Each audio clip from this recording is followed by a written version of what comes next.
It's actually an overview. So it's an introductory class. It really covers a really wide swath of subjects that would be of interest to somebody that either wants to start a cannabis business or wants to enter the cannabis industry through a job, through a functional job.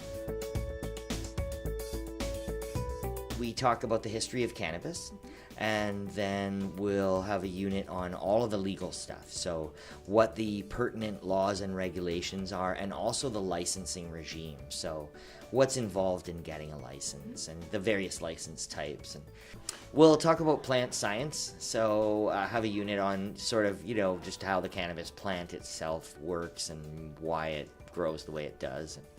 And that. Then we'll look at cannabis facilities.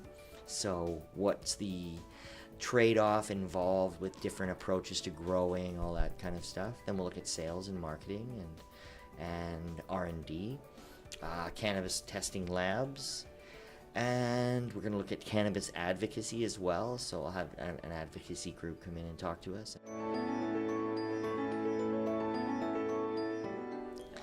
So the advisory board are primarily people that either I already knew through my network in the cannabis industry, or people that my network put me in touch with when I reached out to say I needed this skill set or that skill set.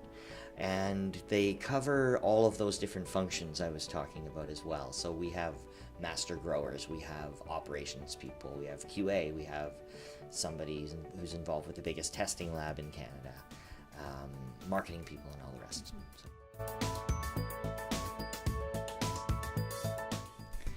I think universities have an opportunity to play a role in a whole range of different areas. So one would be doing what we're doing, but doing it better and more. So having a more broad range of courses available, but that are business oriented in the cannabis space.